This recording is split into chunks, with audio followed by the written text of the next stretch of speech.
Bienvenidos a esta nueva edición de Mercados, terminando julio 2023.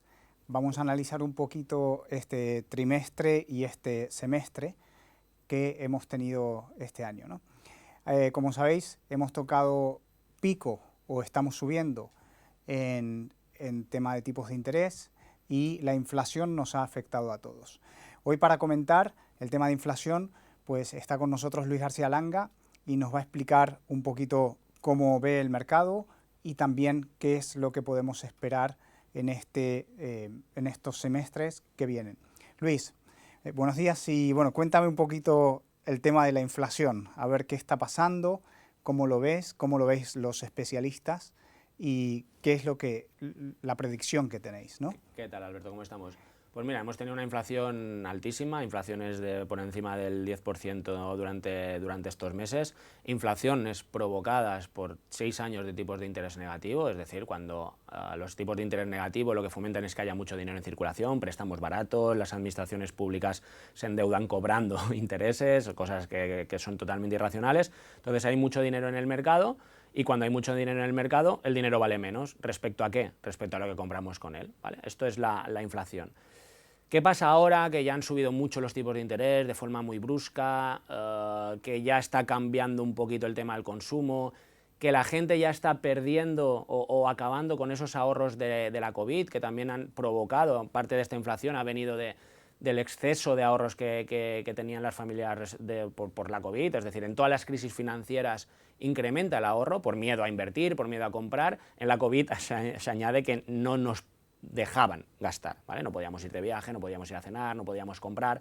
Por lo tanto, el ahorro de las familias subió mucho porque los trabajadores por cuenta ajena cobraban prácticamente lo mismo que cobraban cuando trabajaban, entonces el ahorro se iba acumulando. Por lo tanto, esa inflación, que cuando una subida de tipos de interés la puede frenar relativamente rápido, nunca es inmediato tampoco, pero ahora pues no ha tenido efectos hasta pues pasado unos meses y casi un año.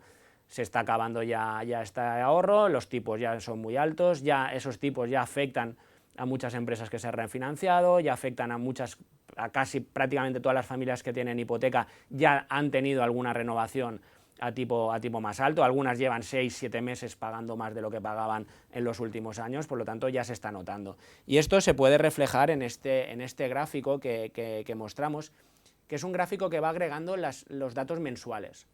¿Por qué se refleja mejor esa suma de datos mensuales? Porque cuando tomamos el interanual lo comparamos respecto a justo hace un año. Con tanta variación que ha habido en los últimos año y medio, sobre todo, no es del todo fiable. Es decir, comparar julio con julio o a junio con junio. Claro, en junio del año pasado pues hubo picos muy extraños, entonces podemos encontrarnos, como ha pasado en España, que ya la inflación interanual está por debajo del 2%, cuando realmente la inflación mensual sigue subiendo. Sigue siendo alta. Claro, porque la comparativa respecto al año pasado pues maquilla un poquito, pero Correcto. todavía siguiendo siendo alta se ve, pero que se están aplanando, y se están aplanando especialmente en los países, si vemos las curvas que antes iniciaron esa pendiente tan vertical, son las que ahora más se están aplanando. Estados Unidos, España, ¿vale? Pues evidentemente pues ese efecto vendrá después en las posteriores, porque la gente puede gastar menos, porque tiene menos dinero provocado por esa subida de tipos de interés, ¿vale? Por lo tanto, este ya es el primer punto, ver cómo la tendencia se está frenando, y es algo que es evidente. No se ha frenado, pero se está frenando.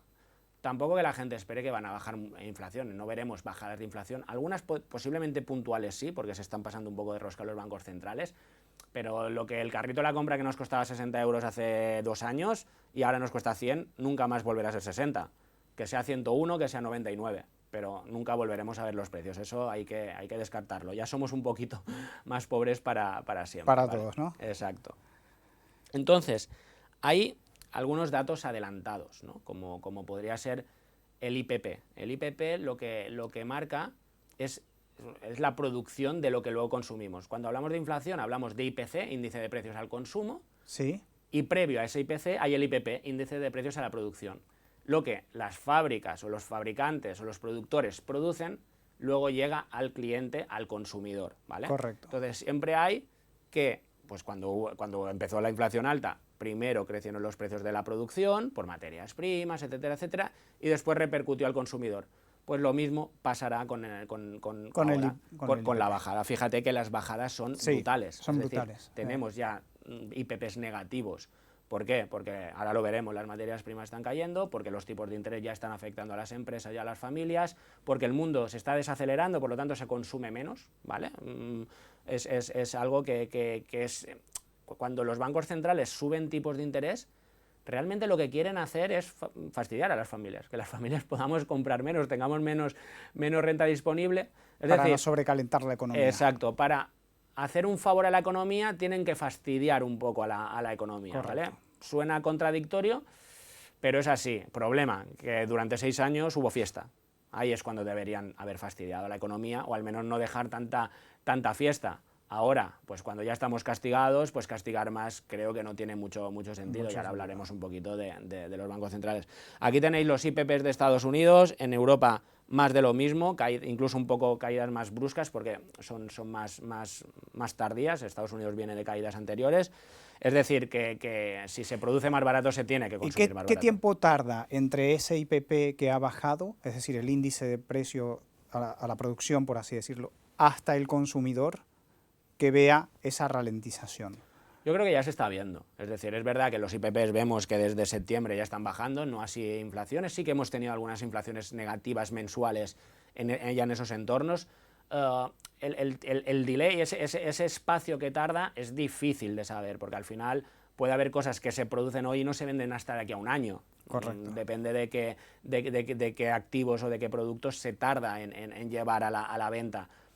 Normalmente debería haber sido más rápido, pero el tema del ahorro de la COVID ha fastidiado un poquito ese efecto, ¿vale? Ese exceso de liquidez que hubo antes. Exacto, por eso la inflación subyacente, que es la inflación que elimina combustibles o energía y alimentos perecederos, sigue alta, porque las empresas han podido trasladar incrementos de coste anteriores ahora al consumidor, algo que ya empieza a fastidiarse.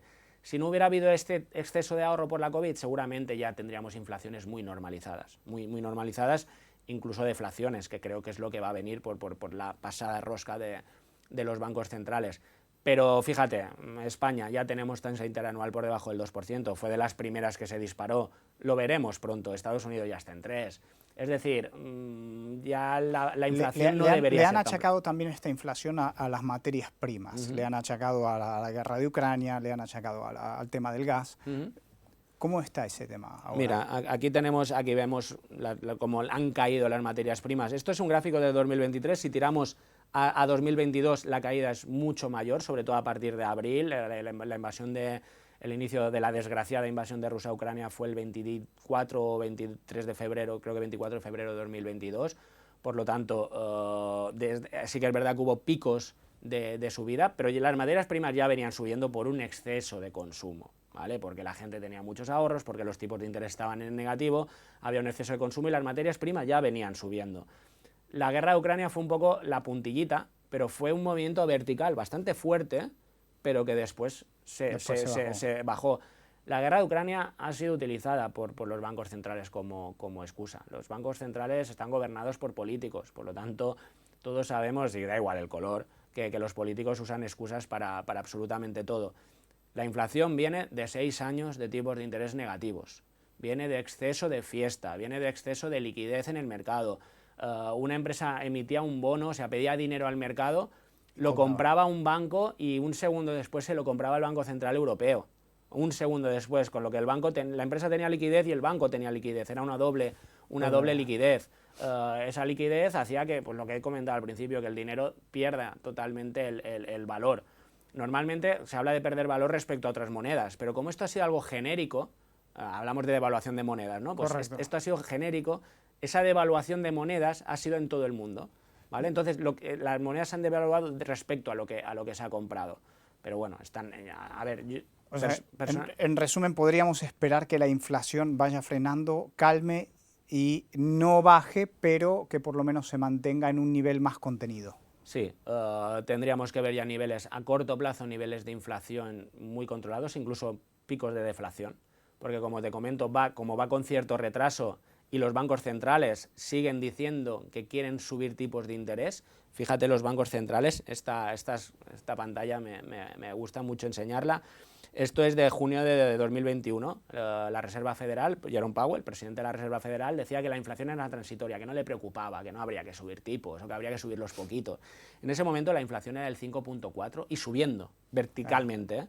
Hoy, que ahora sí que dice que hay que subir tipos hoy mismo, la inflación está en el 3% y bajando. Es decir, no tiene ningún sentido. Lo vemos igual en Europa. Esto es de diciembre de 2021, es decir, un poco más tarde. Europa fue detrás. Christine Lagarde, presidenta del Banco Central Europeo, dijo que no había que subir tipos. En ese momento la inflación era el 5%. Hoy es del 5,5, pero bajando.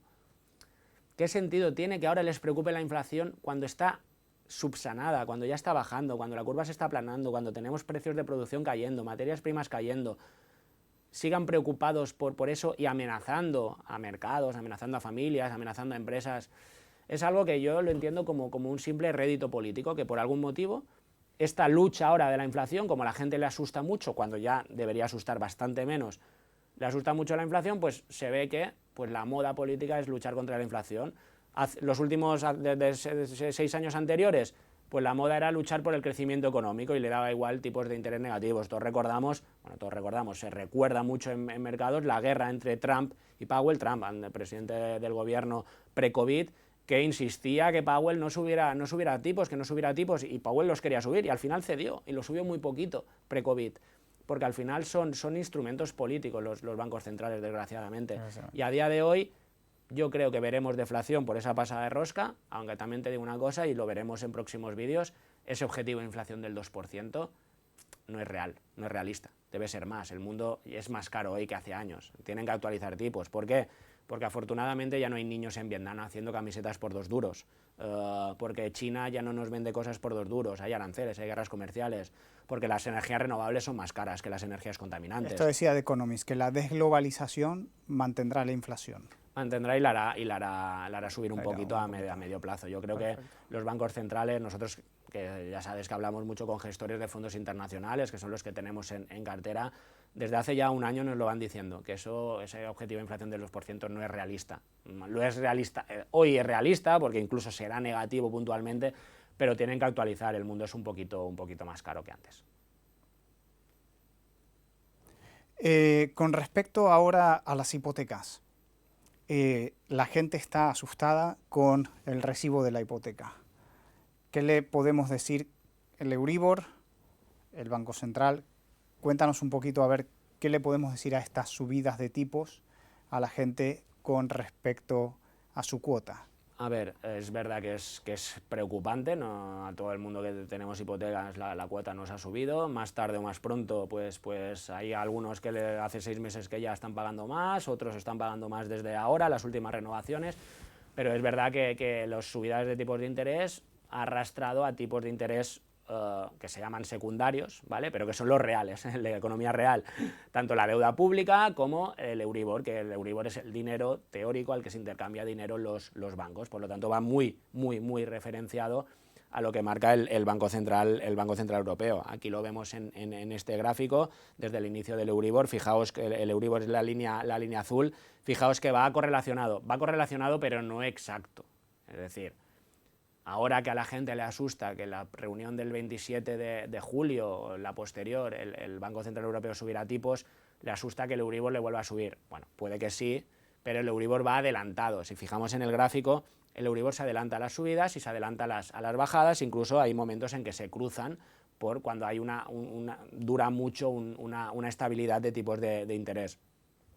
Es verdad que no vamos a tener nunca, espero, no es bueno, es malísimo tener Euribor en negativo, eso es verdad, no vamos a pagar las cuotas que pagábamos hace 3 años, pero yo no me volvería loco. El techo del Euribor está, si no es ya, está muy cercano, posiblemente le quede un poquito más por estas 2 subidas adicionales que quiere hacer el BCE, no sé si las hará.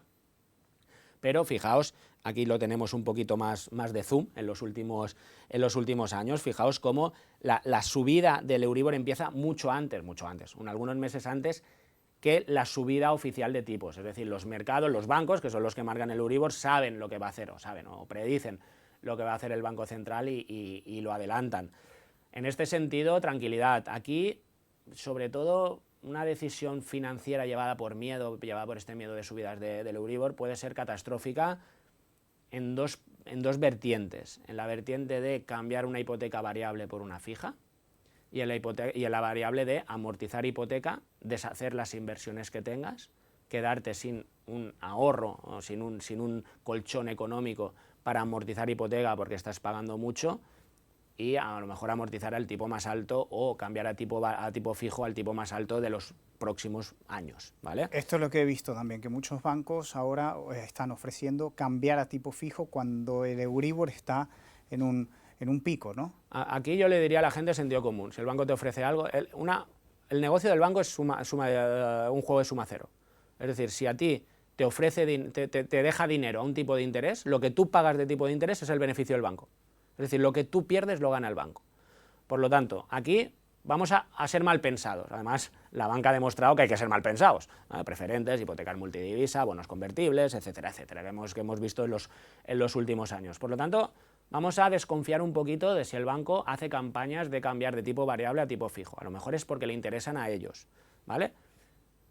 No siendo mal pensado, vamos a analizar un poquito. Tenemos ya desde el 90 y algo, del 98, 99, datos de Euribor. El promedio de todos estos años es 1,88%, con máximos del 5,19, es decir, máximos muy superiores a los que tenemos hoy en día. Por lo tanto, que fue en la quiebra de Lehman Brothers. Aproximadamente, pre-quiebra de Lehman Brothers, porque eran momentos pues también de mucha volatilidad, ¿no? de mucha liquidez en el mercado, que los bancos centrales tuvieron que dispararla, hundieron precios inmobiliarios. Esto sí que creo que está lejos, ¿vale? Porque las hipotecas son más responsables hoy que en esa época, porque no se hacen derivados de hipotecas como se hicieron en esa época. Es decir, no es comparable, pero en ese sentido sí. 5,19 máximo, 4 y al 4,30 creo que ha llegado puntualmente este año, pues ya está cerquita. Pero incluso con este máximo, también con tipos negativos, que creo que no va a haber, la media es del 1,88. Ponle Euribor más 1, más 0,70. Si me ofrecen tipos fijos por encima del 3, vamos a pensarlo. Hay que pensarlo. Cuidado con lo de ofrecer tipos fijos, porque ahora puede haber gente que esté viendo esto y diga, pero si a mí me han ofrecido un 3, tampoco hay mucha diferencia y estoy tranquilo. Ojalá las bonificaciones.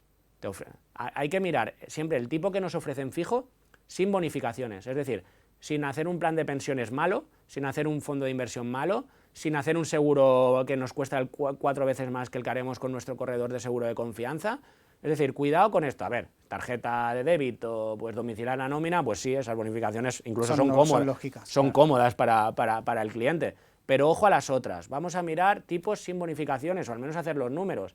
Si me van a hacer un plan de pensiones que va a dar una rentabilidad de 4 cuando podría hacer otro que me da una rentabilidad del 8, ese 0,1% que pago adicionalmente, mejor págalo. Claro. ¿Vale? O si el seguro me cuesta 4 veces, que los hay, que el que me ofrece mi corredor de seguros de confianza, oye, pues paga ese 0,1 más. Por lo tanto, es muy importante mirar esto en perspectiva.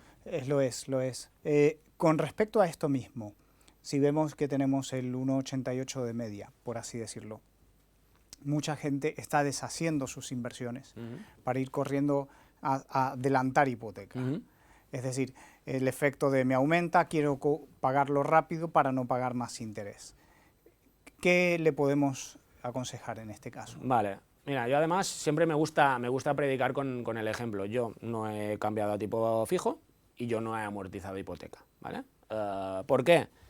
Vemos el promedio este de 1,88. La rentabilidad, aquí hemos puesto los últimos 20 años, por coger una referencia alta, siempre tenemos que comparar si deshago inversiones para amortizar hipoteca, esa inversión tiene que ser a largo plazo, al menos al mismo plazo de la hipoteca. No puedo decir, no, es que deshago unos bonos al 2% para amortizar hipoteca. Pues entonces hazlo. Pero tú lo que no tienes que tener bonos al 2%, sí, tienes que comparar mismos plazos, es decir, tú tienes invertido al mismo plazo de la hipoteca, si no, no son comparables. Y siempre la inversión tiene que ser a largo plazo, porque a corto plazo, factor suerte, la guerra de Ucrania que desestabilizó, el Brexit en su momento que desestabilizó, la COVID, es decir, a corto plazo pasan muchas cosas. Este 9% de rentabilidad, además, es sin trampa, fijaos que es pre-crisis financiera, ¿vale? Correcto. Los últimos, aquí, perdón. Aquí, si vemos esta caída, es de la crisis financiera, tenemos la de la COVID, tenemos la actual de inflación y tipos de interés. Es decir, con todas estas cosas raras que hay en el mercado, el MSCI World, que es la suma o el agrupado de las empresas más importantes del mundo, suma un 9% anualizado, ¿vale? Esto lo podemos llevar a comparativa entre qué pagaré de intereses de una hipoteca y qué me llevaré pues de una inversión a largo plazo en bolsa diversificada. El MSCI está diversificado, bueno, podría estarlo más, pero bueno. Aquí cogemos una hipoteca de 200.000 euros a 20 años al 3%. Ese 3% es más que el Euribor medio del 1,88 más 1, es decir, vamos a ponerle un poquito más por si la media sube un poquito, por lo que decía, que el mundo será más inflacionario, una hipoteca del 3% de media. Estamos pagando 66.206,43 euros de intereses, una burrada, dirá la gente. Cierto, es una burrada.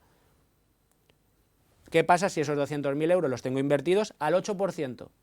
Una inversión en bolsa peor que el MSCI, es decir, un gestor que ni siquiera replique el MSCI World, ¿vale? A largo plazo ese 8% se consigue, ¿vale? En nuestra cartera de renta variable, bueno, es nueva, no tenemos datos históricos, pero luego lo comentamos, es un objetivo muy, muy realista y muy fácil. Todos los años que llevamos en esto, las carteras de renta variable dan más del 8%, pero bueno, vamos a ser conservadores, tanto por un lado como por otro.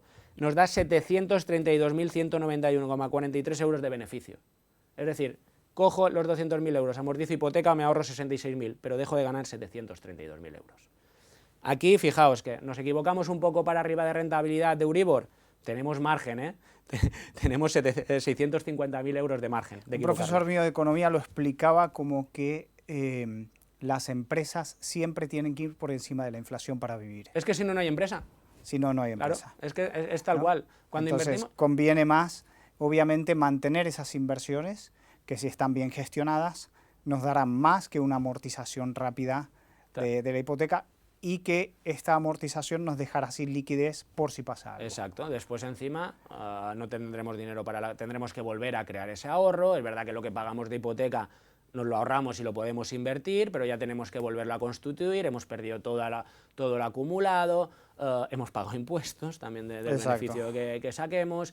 Es decir, hemos dejado de beneficiarnos si tenemos una hipoteca de antes de 2006 del beneficio fiscal. Por lo tanto, cuidado con estos errores que a veces son catastróficos, tanto el de cambiar a hipoteca fija como el de amortizar hipoteca. Entonces, en este segundo punto de hipoteca, aunque la cuota nos ha subido, ¿recomendarías a la gente mantener las inversiones bien diversificadas? Si son inversiones a largo plazo, bien diversificadas, bien gestionadas, que no sea el fondo de campaña del banco, que no sean las letras del tesoro que están tan de moda. Sí, y no es que lo recomiende, yo lo he hecho así. Perfecto. Luis, estás en la gestión o dirigiendo la gestión de CDClear SICAV, que entiendo que al tener tantos fondos a nivel mundial es difícil elegir qué fondos y lo habéis bajado a un solo vehículo para mantener una gestión patrimonial. ¿Me puedes contar qué has hecho en esto, qué habéis hecho con CDClear SICAV? Sí, CDClear SICAV, como bien dices, es una SICAV patrimonialista, yo estoy enlazado el consejo de administración con la gestora, con Advanced Wealth Management, y lo que hacemos es, primero de todo, miramos el riesgo que queremos y lo vamos bajando a qué sectores, qué zonas, y cuando sabemos qué sectores, qué zonas, qué productos en concreto. Tenemos a nuestra disposición 16.000 fondos de inversión, tenemos a miles de empresas a invertir y seleccionamos de un sector concreto el mejor fondo de inversión o la mejor empresa que hay. Y este semestre ha sido bastante interesante después de un mal 2022. Un mal 2022 para este tipo de gestión mixta que combina renta fija con renta variable. ¿Podrías explicar por qué? Mira, la renta fija, por la subida de tipos de interés, cayó muchísimo. Es decir, la renta, cuando se suben tipos de interés, baja el precio de la renta fija. Eso es una fórmula matemática que un día, si queréis, hacemos un vídeo formativo sobre este tema, pero es matemático. Es decir, se suben tipos de interés, baja el precio de la renta fija. La renta fija el año pasado perdió de media un 16%. El bono alemán a 10 años, que es el no riesgo, categorizado como no riesgo, cuando hablamos de prima de riesgo se compara el bono español a 10 años con el alemán a 10 años, cayó un 20% de precio, ¿vale? Eso hizo que las carteras mixtas cayeran bastante. En nuestro caso caímos un 9%, que es bastante aceptable, versus el 16-17% que cayeron de media.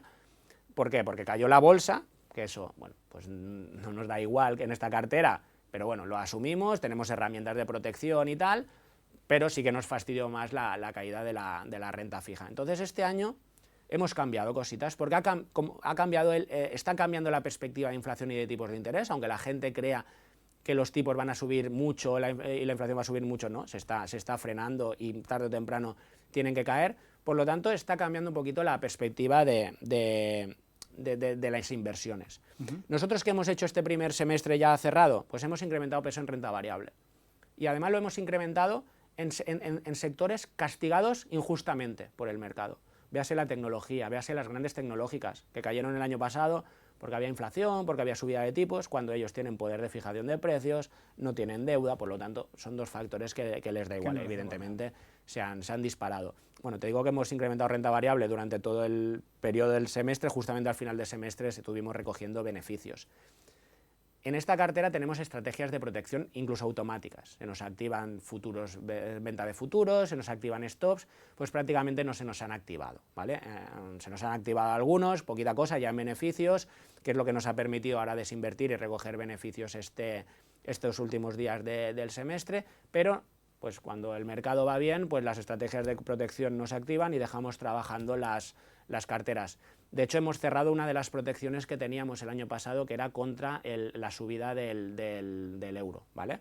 Es decir, se pusieron en paridad el euro contra el dólar en julio del año pasado. Nosotros pues cubrimos la posible pues depreciación adicional de ese rebote en el 1 hasta el 1,10, que justamente es donde está ahora mismo. Pues hace un par de meses la cerramos, nos fue bastante bien, veréis que es una de las posiciones que más rentabilidad nos ha dado, este seguro, por decirlo de una forma que la gente nos entienda, contra la subida del euro, y la verdad es que esto hemos hecho en renta variable y nos ha ido bastante bien. Y en renta fija, que hemos hecho aquí, hemos cambiado prácticamente diametralmente la cartera renta fija.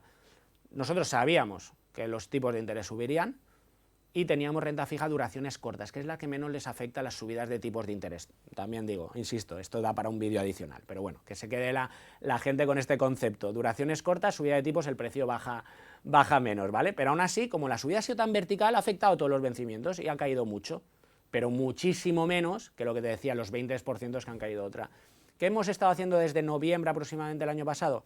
Cambiar estos fondos o estas emisiones a corto plazo para darles un poquito más de duración. ¿Por qué? Porque serán las que recuperen más rápido, ese 20% que cayeron.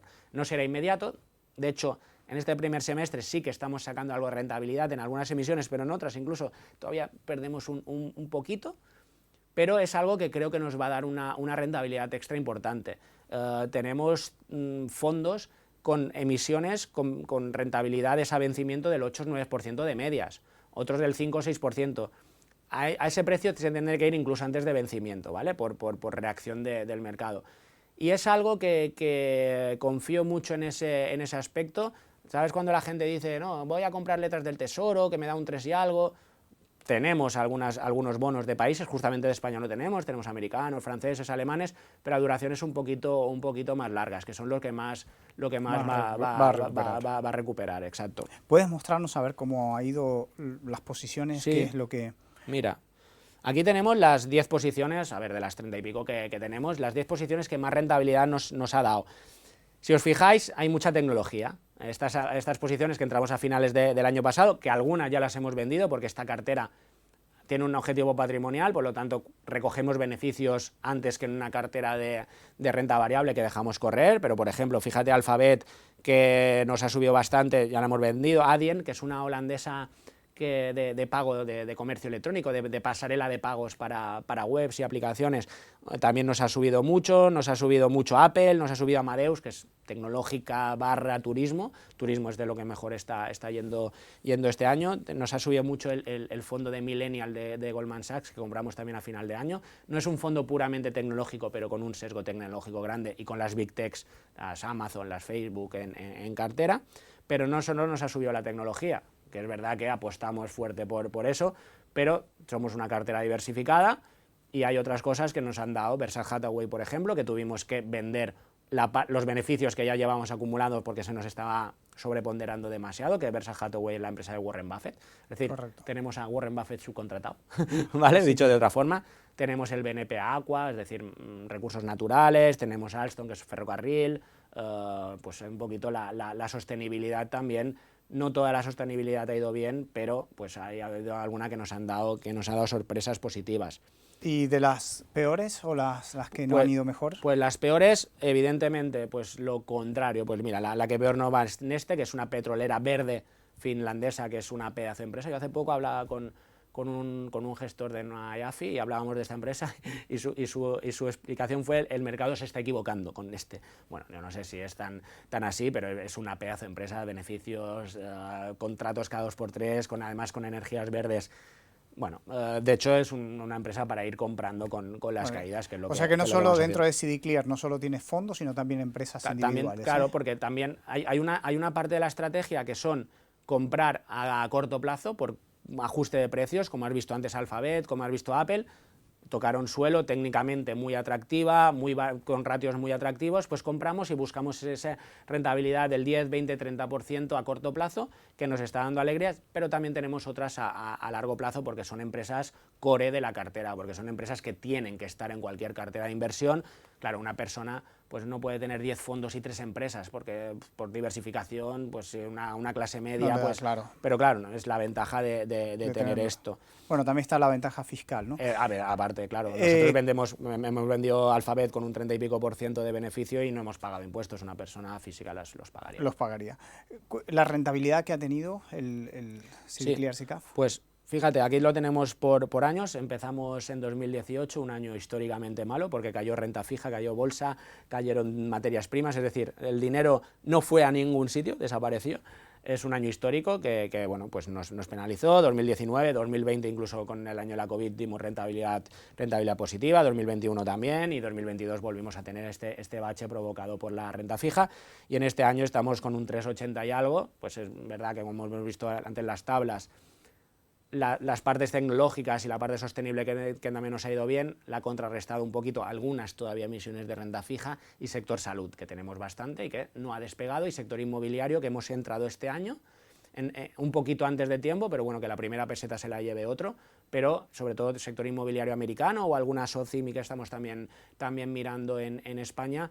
Posiblemente entramos un poquito antes, pero están muy bien posicionadas, porque en Estados Unidos las caídas inmobiliarias pues seguramente ya se están frenando. Pues todavía eso nos penaliza, quedamos un 3,80 y algo, pero bueno, un 3,80 y algo, no es una mala rentabilidad. A 6 meses lo llevamos a un año y es prácticamente, sí, es un 8%. Nos conformaríamos, pero además esperamos que la renta fija nos dé algo adicional. Perfecto. Y también gestionas o participas en la gestión activa de CD Green SICAV. CD Green SICAV, entiendo que, como su nombre lo indica, es una SICAV enfocada hacia tener productos sostenibles o ESG, que enfoca más en la renta variable. Exacto, es una cartera de renta variable y sí, enfocada a invertir. CD Clear también un poquito, pero CD Green, pues al no tener renta fija es más fácil en invertir en empresas y en fondos sostenibles. O usamos tanto MSCI como Morningstar, como análisis propios de Anbank, como análisis propios nuestros, para invertir en empresas que realmente sean sostenibles. Por dos motivos. El primero es porque creo que vale la pena hacer las cosas bien. Se han hecho muchos desastres en este planeta, tanto socialmente como medioambientalmente. Creo que son cosas que están cambiando, y después porque serán más rentables, porque de hecho, el consumidor también ha cambiado. Corrígeme, pero no has entrado en varias empresas que podrían ser rentables, por ejemplo, cuando empezó la guerra, por una cuestión ética. Claro, no invertimos en armas, no invertimos en energías sucias, por lo tanto, pues ahí nos quedamos un poquito atrás. Creo que vale la pena sacrificar el quedarte un poquito atrás un año, para que después las energías alternativas sigan creciendo más que las contaminantes, para que después la salud siga creciendo por encima de otras cosas que evidentemente es que el consumo está cambiando. ¿Nos puedes explicar un poquito también qué has hecho y qué rentabilidades? Sí. Mira, este primer semestre hemos aprovechado mucho las ineficiencias del año pasado, sobre todo en grandes tecnológicas. Hemos apostado fuerte por semiconductores y por big techs americanas, bueno, y también europeas. Nos ha ido muy bien en ese sentido. No es una cartera tecnológica, ¿eh? Hemos sobreponderado un poquito. Hemos mantenido, pero ya deshecho, una cobertura que teníamos de futuros de eurodólar. Cuando tocó la paridad el eurodólar, lo que hicimos fue decir, bueno, mucho más el dólar no va a caer, y esperamos ese 10% de subida del euro, ese a 1,10, 1,11, que deshicimos posiciones, que es más o menos donde está ahora. Y también nos ha ido bien. Es la única cobertura que hacemos en divisa. No hacemos coberturas en instrumentos financieros porque es una cartera de renta variable, con su riesgo, ¿vale? A largo plazo buscamos rentabilidades muy altas, pero también hay que asumir riesgos a corto plazo. Por lo tanto, nunca verás la cartera con menos del 75% neto invertido, ¿vale? Esto la gente lo tiene que saber, asumir ese riesgo, y a largo plazo es más rentable.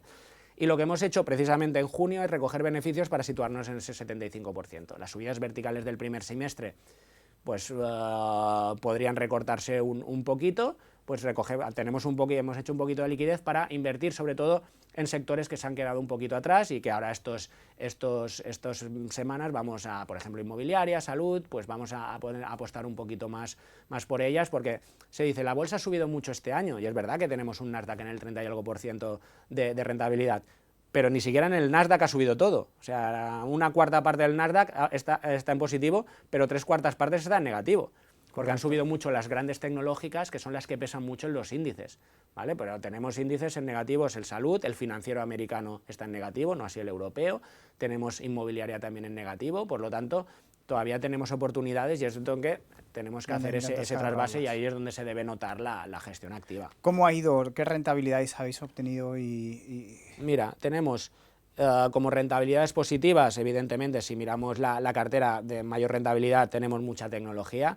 Tenemos Nvidia, que a cierre de trimestre da un 170%, prácticamente es triplicar, el 200% es triplicar, 100% Correcto. duplicar, 200 triplicas. Con lo que ha subido ya desde el cierre de trimestre ahora, prácticamente ya está en triplicar. Hemos vendido la parte de beneficios, porque claro, nos ponderaba mucho ya en la cartera, pero sigue yendo para arriba. Pues algún momento la desharemos o volveremos a deshacer una parte, porque ya los ratios empiezan a estar un poquito caros, igual que en Apple, igual que en Amadeus. Alphabet sí que la vendimos ya, pero fíjate que no solo nos han dado alegrías la tecnológica, nos ha dado energías industriales como Schneider, energías limpias también, mucho trabajo en energías limpias, nos ha dado rentabilidad Inditex, un fondo directamente de energía limpia como es el Pictet Clean Energy, y Adyen, que es una tecnológica holandesa de pasarela de pagos que poca gente conoce, pero es una gran empresa. Por lo tanto, pues esas alegrías nos las hemos llevado de la tecnología, que hicimos esa apuesta a finales de año, pero también un poquito de la cartera core que teníamos ya de antemano. Y fíjate que negativas, solo ha habido 7 empresas que nos dan, o 7 activos que nos dan rentabilidad negativa en este año, y fíjate que es salud e inmobiliaria sobre todo. Salud, ¿vale? inmobiliaria. Que son oportunidades para el futuro. Que son oportunidades para el futuro. Perfecto. Para incrementar un poquito más ese peso en esos sectores, para aprovecharnos ¿E históricamente cómo? Bueno, tiene poquita historia, nació en 2020, un buen año para nacer, con caídas fuertes en 2022, perdona, nació en 2022, con la caída provocada por la inflación y por la subida de tipos, la guerra de Ucrania, que también desestabilizó los mercados, es decir, un año ideal para nacer, pues nacimos ahí, pero bueno, caímos un 9,75 contra el 18% que cayó en el MSCI World. La verdad es que muy contentos, y de hecho la renta variable mundial cayó un 18% y CD Green un 9 y algo, vale. ¿no? Por lo tanto, pues ahí dices, consuelo de tontos, no es consuelo de tontos. ¿Qué pasa? Que cuando llega la recuperación estás mejor situado, es decir, estás en la pole de la carrera. Tú solo has caído un 9, si hubieras caído un 20, pues si subes un 10 prácticamente estás en positivo, en cambio si caes un 20 y subes un 10 sigues muy en negativo, ¿vale? Por lo tanto, esa protección que hicimos, no con una protección directa porque no tenemos coberturas, ¿no? Pero bueno, con la gestión activa y buscando pues variar la cartera y movernos en función de dónde va el mercado, nos dio una protección natural que hizo que cayéramos la mitad de lo que cayó el mercado. Sin embargo, ahora estamos subiendo un 14% a cierre del semestre, por lo tanto, por detrás del 30 y pico del Nasdaq, pero que son subidas irreales, pues más o menos a niveles de subidas de bolsas europeas, que también tienen mucho sesgo, pues por ejemplo España de bancos, que de los bancos europeos sí que han subido. Por lo tanto, estamos en cuanto a rentabilidad, fijaos, un gráfico que a mí me gusta mucho enseñar gráficos comparativos, la diferencia en este año entre y medio. El MSCI y nosotros, un año y medio, fíjate la enorme diferencia. Es decir, caemos menos que el mercado y subimos igual o más que el mercado. Por lo tanto, estamos muy satisfechos con esta gestión activa y diversificada. Sí. Perfecto. Bueno, Luis, pues muchas gracias y gracias por el resumen. Y esperamos vernos en el próximo resumen de mercados. Pues muchas gracias por invitarme y muchas gracias a todos por estar ahí.